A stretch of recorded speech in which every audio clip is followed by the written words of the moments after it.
Are you losing projects because of cheaper painters? I used to as well. However, I built a painting company that charges premium prices and stays fully booked out even when cheaper competitors are around.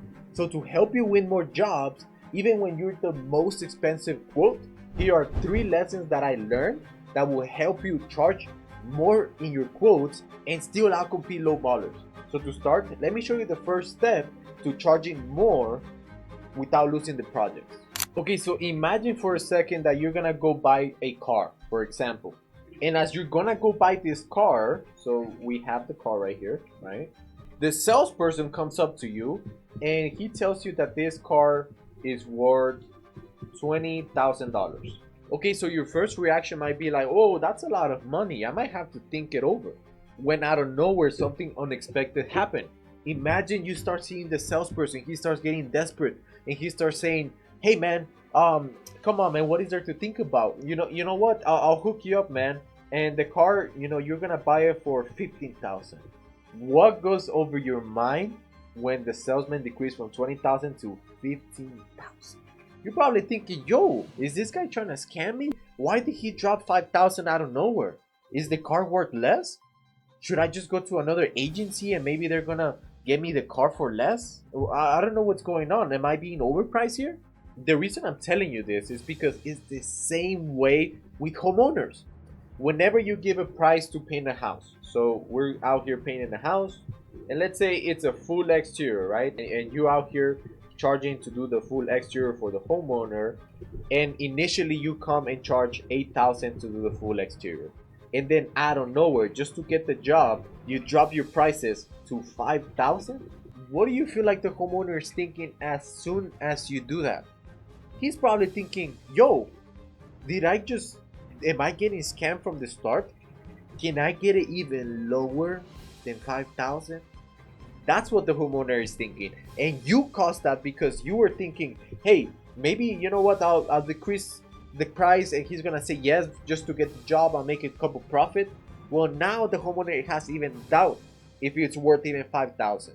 So never decrease your prices because you're not going to have a way to justify it afterwards. So never do that.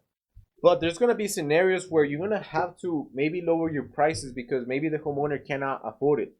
But how do you do it in a smart way where it doesn't decrease your authority or even your trust? Well, the first step is you can offer financing, right? So financing is always a way to decrease the amount that the homeowner is actually paying. So you can break it down into payments, monthly payments, and the homeowner feels like he's paying less when in reality it's the same amount. So financing gives you that sense that you decrease the prices without you actually decreasing the prices, and you get paid exactly what you're worth. So that's one way to do it. The second way, if the homeowner generally doesn't want to pay that amount, it's usually because they have a concern. But let's just suppose they honestly don't have the money. Well, what you can do is decrease. So what do I mean by decrease? You want to decrease the amount of work that you're going to be doing. So you can be like, Mr. Prospect, it seems like you actually don't have the money to do the full exterior. What we can do, if you think it's appropriate, maybe let's just get the trim going on, like the full house trim. It's going to be this amount. And that way your home is actually protected because the trim is one of the most vulnerable parts about the exterior. Would that be appropriate? And so, even though you're decreasing the amount of work, you actually have a good reason for doing it.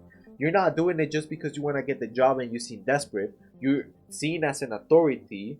And it's kind of like when you go to the doctor, right? Imagine the doctor comes and he tells you, hey, so this surgery is going to cost you 10,000, but you don't have the money. So what we can do, instead of doing like the full surgery, let's do two treatments instead of that surgery, which is going to get you like a similar result, and it's gonna cost you way less. Do you want to do that? It's the same way, right? And now you're not seeing the doctor as unethical. He just offered you something for less, which gets you a similar result. Obviously, you're not gonna get the same result as if you did surgery. It's the same way with homeowners. Hey, I can get you kind of like a beautiful home, like half of it, because obviously there's gonna be some spots in your house that's not gonna look perfect. But if we can get the trim, it's gonna look way better than it is now. It's gonna protect your home, and then once you get more money, then we can finish the rest of the home. You see how that works? And the most important thing is that now you keep your status. They see you as an expert, and now they don't see you as like those low baller painters who, you know that guy who you can keep decreasing their prices eventually to the point where they're just painting just for their paycheck and a couple beers, right? You don't want to be that person. You want to be the smart business owner that is respected. And the crazy thing is that homeowners like to talk. And so if they ever found out that you decrease your prices and you get another job in that neighborhood, they're going to do exactly the same thing. They're going to try to decrease your prices. So always keep that status that you don't decrease your prices no matter what. And the third thing to not having to decrease your prices and still get paid is you need to learn how to handle objections. So this one is nothing specifically with decreasing prices or how to finance. It's just bullshit excuses. Homeowners are gonna lie to you because they don't want to pay fully. There's so many times where contractors, they have been told, hey, it's too expensive, and they decrease the price. So what happens is that homeowners start developing a pattern. What's a pattern? Is something that you do repeatedly. And since they see you as a contractor, they're always going to try to get it for less. So you knowing this, you can just see it as objections. Hey, I know you're BSing. I know you have the money. What's holding you back? And then just learn how to tackle objections. I won't go here in detail because it's very specific. I made a training. I put the video somewhere here. You can watch that after this video. And it just really helps you how to change the perspective of homeowners so they actually invest on their homes, because you're not stealing them. It's not like you're doing harm to them. You're getting them a beautiful home. You're getting them the house that they've been wishing to have for the past 15, 20 years. That's what you're getting them. So learning how to handle objections is going to help you help themselves. Does that make sense? Now let's move on to the second step that's costing you thousands of dollars. Has it ever happened to you that you have like a family member or like a friend and they're giving you advice on some things that you need to do? Like, for example, let's say you want to lose some weight, you want to get fitter, make more muscle.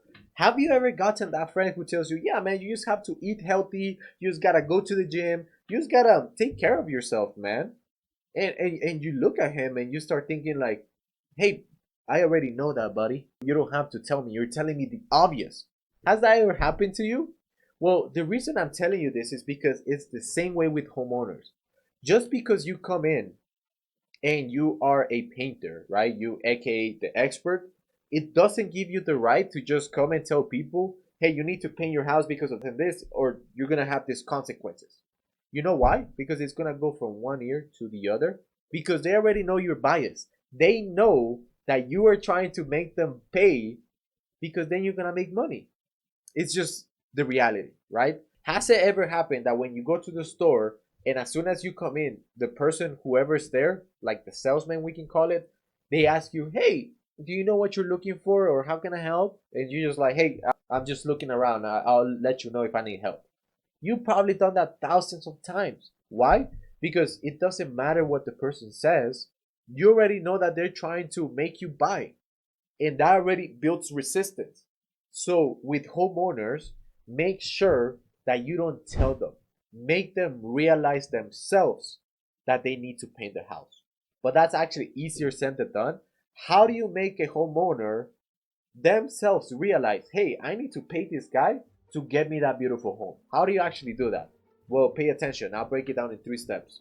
Okay, so the first step is learn how to ask questions. I once heard a quote from Tony Robbins who said, the questions that you ask will determine what you focus on. And so questions are very powerful. If I were to tell you right now, hey, imagine a scenario where something really horrible happened, something that made you really sad. How did that make you feel? Now, what happens in that moment? You're probably thinking about a moment that was not so great for you. You're thinking about how it made you feel, and now I'm changing your state of mood. You see how that works? Just by the question that I asked, I made you focus on something horrible. Now I can do the same thing about something happy. Hey, tell me one thing. What was one thing that you were grateful for today? What are you grateful for? Now you're thinking about what am I actually grateful for? And then you start naming a couple things and it shifts your mood from sad to happiness. You see how that works? So learning how to control the state of homeowners is very important because you want to get them in an emotional state. Why? Because let me ask you this. Do people buy based on logic or based on emotion? Well, they buy based on emotion and they justify it with logic, right? You need both. But in order for them to buy, you need to make them focus, get them emotional on things that they don't like. So that's actually step number two. Make them focus on the pain, right? So nobody's gonna buy if they don't feel that they don't have a gap, they don't have a problem. And so learn to use your questions to make them feel pain. And I know that might sound like manipulation, but it's not. Because let me ask you this. If you know that somebody is experiencing pain, but they're not doing anything about it, wouldn't you want to help that person realize, hey, you have pain, you have these problems, and you have to fix them, man? Wouldn't you do that? Well, the answer is probably yes. If you know that person is having pain, but they're not doing anything about it, you have to, hey, look, you're having this pain, you're having these problems. What's holding you back from doing something? Make them feel the pain even more so they make a change. So now, you asking the right questions that makes them focus on pain. What is the third step that makes someone realize that this is the right choice because they decided it was the right choice? That's the difference. You're not telling them, you're making them realize. You make them focus on the solution. So after you make them feel pain, you make them realize they have a problem, right? And I put problems as well right here. They know they have a problem and they're experiencing pain. Now ask them questions that make them focus on the solution. Once they think what's the solution, hey man, so let me actually give you a quick example. So tell me, like, obviously besides like you wanting to paint your home, like, I guess what concerns you the most about the way your home is looking right now? And the homeowner starts telling you, yeah, you know, it's because look at my fascia, look at my trim, it's peeling off, I don't like it. What if you start breaking down and I get more expensive repairs? They might tell you something like that. That's happened to me before. Then you want to focus them on the solution. Okay, so let's say we came in and we started painting your home. Like, what would you need to see? Because I rather not assume. What would you need to see that you, hey, these guys did a fantastic job painting my home? What would that be like for you? Oh, you know, if you guys prime the whole thing, make sure that you scrape it beforehand and making sure that the lines are straight, that would be perfect. That's exactly what I'm looking for. Now you see what's happening? Them telling themselves, I need to paint my house. I need someone who does it this way. And I need it because if not, I'm going to have these consequences. You see how that works? You didn't say it. Because it would have been way easier just to come like, hey man, look at that fascia. It's peeling off. It's looking rotten. Oh my goodness. You know, you need to paint it. You need to, you know, prime it and making sure that it's scraped and that the lines are straight. Yeah, you need to do that, man. The homeowner would have said like, yeah, I already know. Thanks for letting me know. It goes from 1 year to the other. And now when you're giving the price and you're telling them to move forward, they're gonna say like, hey, I need to think about it, buddy. Why? Because they didn't even tell themselves, I'm gonna do this. You see what I mean? So it might be a pain in the ass having to ask questions. Hey, like you see the problems, them saying the problems, the pains, and then they saying the solution, even though it's obvious. It's a pain in the ass, but it's necessary. And you have to live by one quota. What you say is shit. It doesn't matter as a salesman. What you say is shit. But what the homeowner says, the prospect, it's gospel. Whatever they say, it's gospel. They're gonna believe what they say more than what you say. Does that make sense? Now, the last lesson is critical. So listen up because this is what's gonna outcompete you from every cheaper painter. And this is what makes you different. So listen up. Okay, so imagine you go to buy a car again, right? And the reason this analogies are important is because you need to understand a story in order to understand what I'm about to break down with you. So imagine you go to the dealership again, right? And you want to buy a fast car.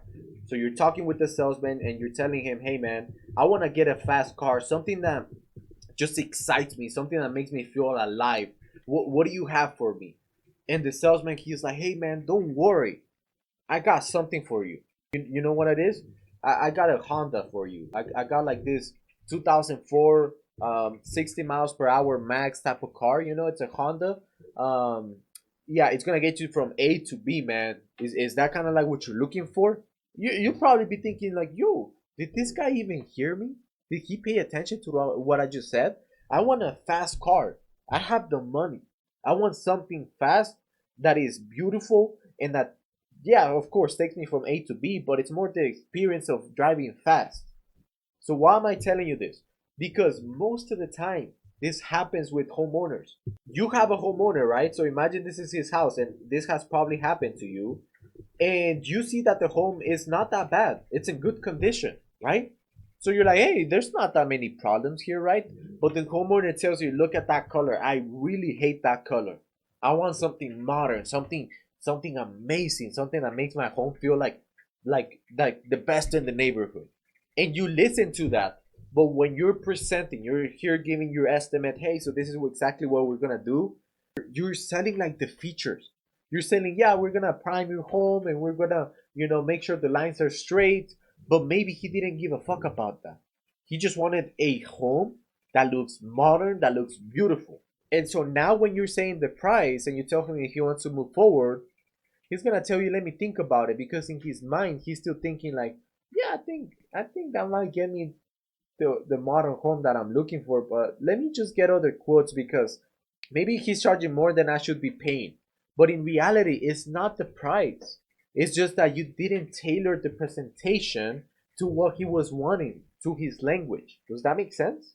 And so most of the time, they don't understand why they need three quotes.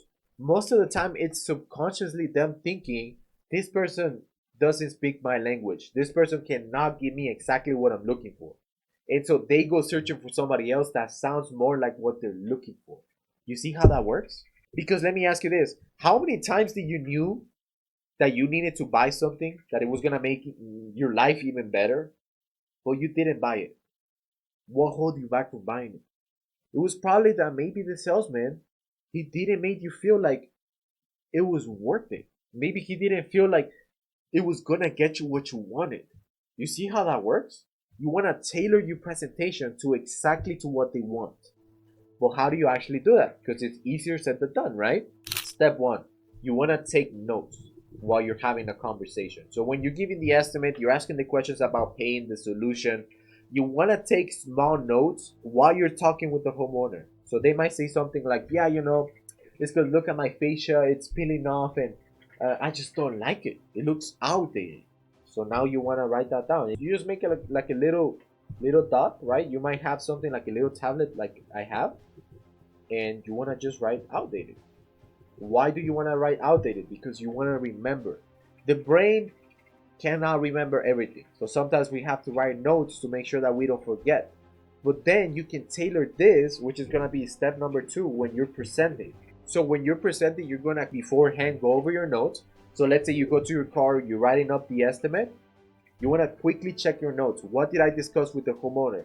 And maybe you start seeing, okay, so he said outdated. He said neighbors painted, right? So he mentioned something about that. Neighbors painted. So you wrote that down because he said, yeah, I wanted to get a quote because I saw my neighbor over there. He started painting. So I was like, I gotta paint as well. That's important. Why? Because it tells you the type of person that he is. He doesn't want to be left behind. He wants to be someone as equal as everybody else in the neighborhood, or even a little bit above. So status, right? So you review those notes before the presentation, and when you're presenting, you want to tailor your presentation based on what they said. So let me give you an example. Yeah, so you know how you mentioned that your home is looking outdated? Well, what we're gonna be doing is that we're gonna make sure that we're using 2 quotes when we're painting your home to make sure that your home looks brand new and it looks like a modern home, the best house in the neighborhood. So now they're gonna be like, oh wow, well, yeah, that's exactly what I'm looking for. Yeah, and step number 2, man. So we want to make sure that your home is up to the standard. So we want to make sure that you're one of the most beautiful homes in the neighborhood. So we're gonna make sure that we're taping correctly, that we're making sure it's gonna take us 2 to 3 days to come by and actually finish the project. And if anything happens at the end, once we do the walkthrough, we're gonna make sure that we do touch-ups to make sure that your home is the best in the neighborhood. You're selling based on status. You see how that works? Rather than just saying, yeah, man, we're gonna do a good job. We're gonna do this and this and this, and on day 2 and 3, we're gonna do this and this and this, and at the end, man, you're gonna get a beautiful home. Yeah, that might hit like, oh yeah, that's what I'm looking for, but it's not specific. It's not customized based on what they told you, so they don't feel like it's for them. But when you start mentioning all these little things, and it doesn't have to be like every estimate, you have to switch everything up just because they are gonna say different things. No, You can have like a templatized estimate that you print out, and just while you're explaining, you tie in specifically what they want. So like for example, what I mentioned before, covering, making sure that everything is clean and we're doing the final walkthrough together. That's simple stuff. It's just a feature, but I'm tying that feature with making sure that they're up to standard because the homeowner cares about how he's presented. You see how that works? Now it's specific to him. And step number 3, you want to get commitment. So what do I mean by commitment? This is very important. Once you finish your presentation, before dropping the price, you want to say, and by the way, do you feel like what I just presented to you, do you feel like that could get you that beautiful home? Like that's going to make you one of the best houses here in the neighborhood? Do you feel like that could do that? Yes, it could. Like, hang on. Like, why do you feel like it though? And now they're telling you on why you guys are precisely the company that he should hire. Yeah, everything looks organized. It looks exactly what I'm looking for, the homeowner might say. Then you just want to get more commitment. Like, specifically though, like, what do you see like out of here that's going to get you that beautiful home? That's just going to make you like the best house in this neighborhood. Like, what would that be for you? Ah, I really like that. You guys are going to keep everything clean, and do 2 quotes so my house doesn't look outdated for years to come. I really think that that's going to give me that beautiful home. Boom. You're not telling him. He convinced himself on why they need to hire you because you're going to do all these things. And every single other painter does exactly the same thing, but they just say it as features and they don't customize it. You see how that works? Now, there's one more thing that if you miss, you're just gonna keep losing estimates to cheaper painters because the reality is that homeowners, even though you did all this, they're still gonna have objections. So watch this video next where I break down exactly how to handle objections from homeowners so you can close at higher prices and outcompete low ballers because it's always gonna happen. And being prepared for objections, it's exactly what you need to do if you want to close more projects. So watch this video next. My name is Carlos. Take care. Bye bye.